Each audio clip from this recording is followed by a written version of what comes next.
Welcome to the final chapter reading of The Sovereign of the Three Realms.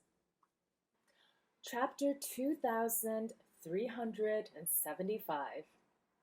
The Legend of a Plane. Jiang Chen understood Han Shuang's mood.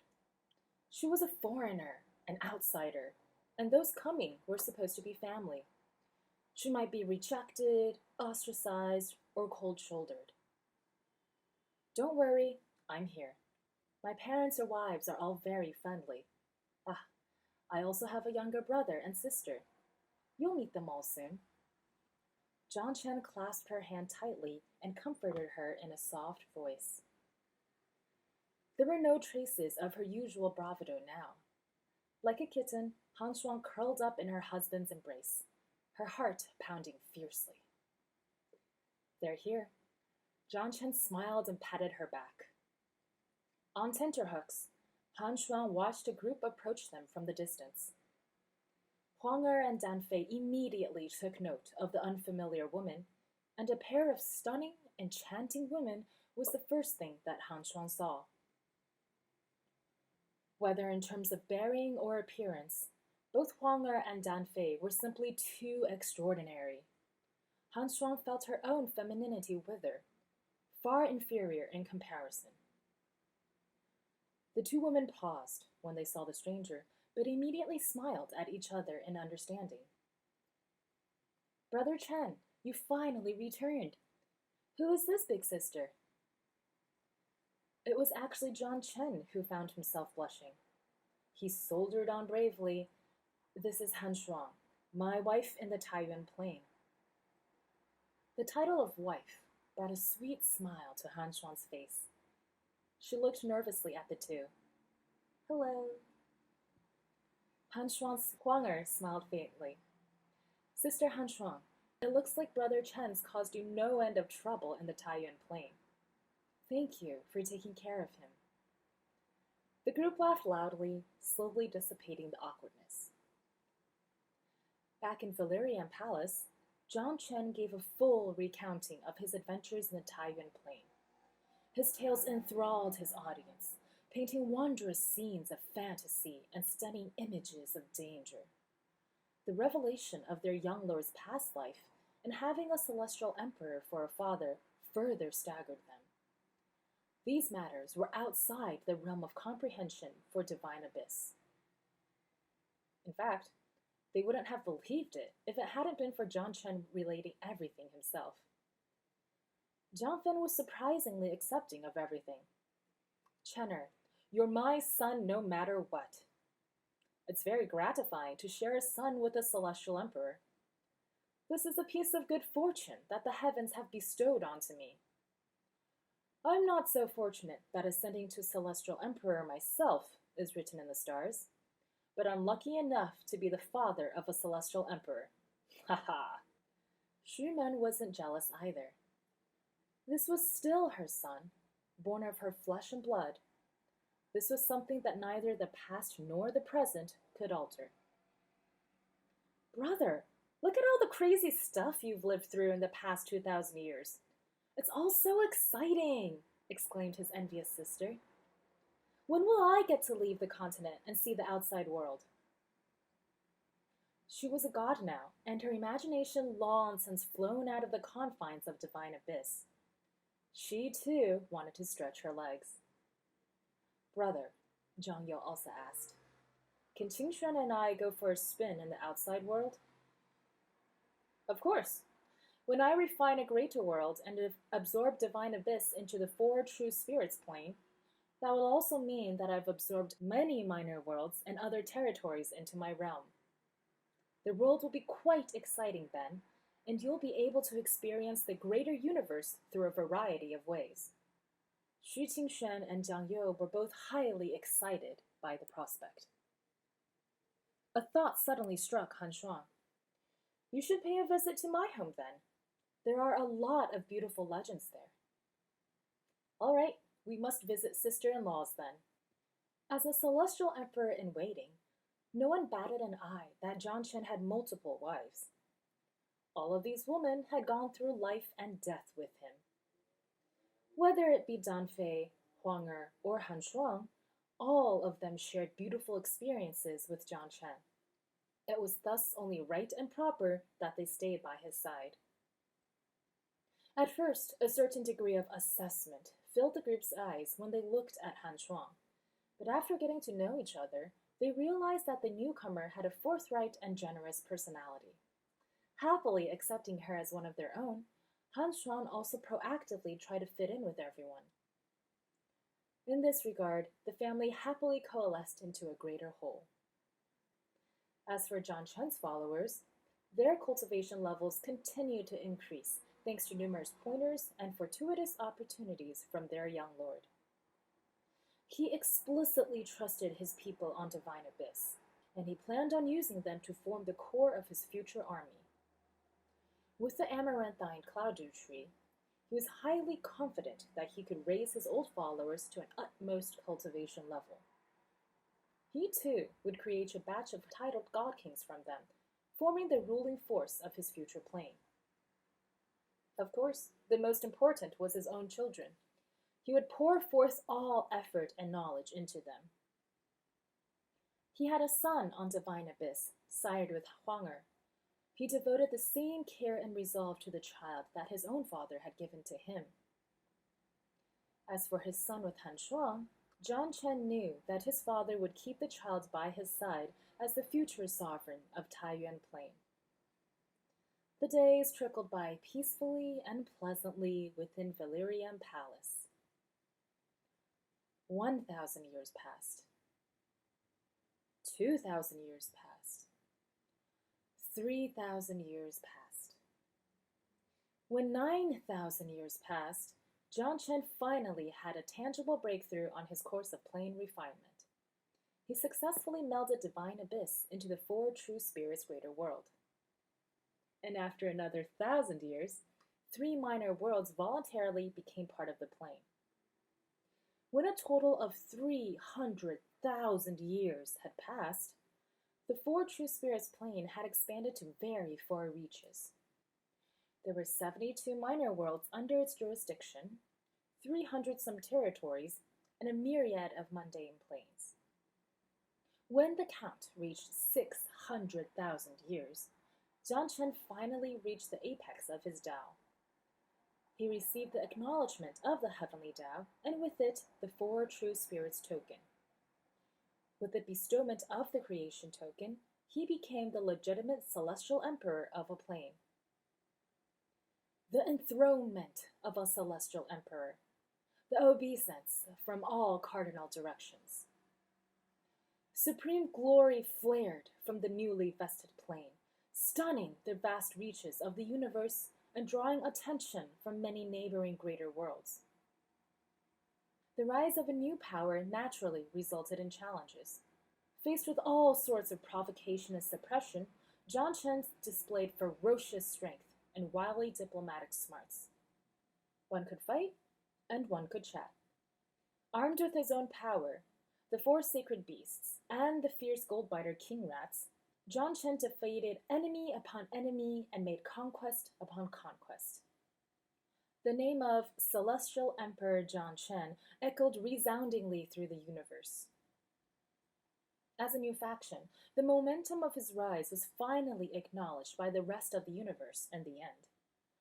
Understanding that this new upstart wasn't to be stopped, many slowly accepted this new reality.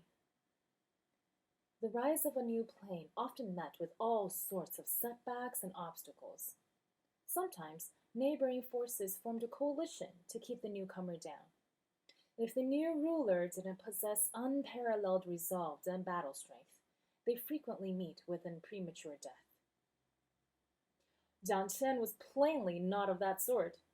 Just like the paths he'd taken before, he feared no challenge, and in fact, leveraged his stubborn willpower to set firm foundations for his plane. Though these foundations were intimately intertwined with help from his celestial emperor father and the support of the four sacred beasts, it was he, in the end, who done the most on this path. When the counter ticked to 1,000,000 years, Jiang Chen's four true spirits plane thoroughly stabilized, opening the chapter on his own legends in the three realms. And that was the end of the regular content for SOTR. This is an outtake. I was frankly surprised by this bonus content. I really hadn't anticipated this. Chapter 2376. Outtake. In the extreme reaches of the wintry north, frost and snow that hadn't melted in 100,000 years threatened to freeze time itself. A crisp bird call broke through the desolate void of the cloudy sky. Rainbow light flashed over snowy ground as a mythological lawn bird abruptly appeared in the skies. A sighting of this creature indicated peace, and its outward appearance resembled that of a phoenix. A charming girl perched on top of the lawn. She softly patted the bird's neck. "This is it." Excitement brimmed in her eyes, and she looked around, seemingly murmuring to herself, "It's been 100,000 years. Has Big Sis been contemplating Tao in such a harshly frigid environment? She's too ruthless to herself." In the far north, a snowy wind bit into the skin like blades, but this girl was dressed in only downy yellow chiffon. It seemed that there was a halo around her that kept out the elements. "Junior brother Moo, are you still refusing to come out?" The girl's giggles tinkled, and her tone even sweeter. "Senior Sister Hoyer." A warm voice traveled out from empty space as the sound of crackling earth rustled beneath the snow. The incredible happened next. The thick layer of permafrost around the girl slowly broke open, cracks spiderwebbing through the earth. When they spanned thousands of meters, shoots of young growth appeared within the cracks, stubbornly yearning towards life after countless aeons of slumber. The girl blinked, then swiftly understood. She chuckled. "Junior brother Moo, nice rejuvenation technique you got there. It looks like your powers of creation can awaken even this barren Arctic land. Your cultivation's improved yet again." As they conversed, the young shoots grew at a speed visible to the eye, covering the ground with verdant growth over the span of a few breaths. A young man slowly walked out of the lush undergrowth, as if a wood sprite. The air of divine deliverance wreathed about him, exuding boundless life force. The passage of 100,000 years left no mark on his body. He was precisely the premier genius of the regal pill palace, Mu Gao Qi, and the girl was his peer, Ling Huier. Countless days had passed, but the two remained the same as they always were. "Man, look at you, doing all this as soon as you see me. Are you trying to take me down a peg?"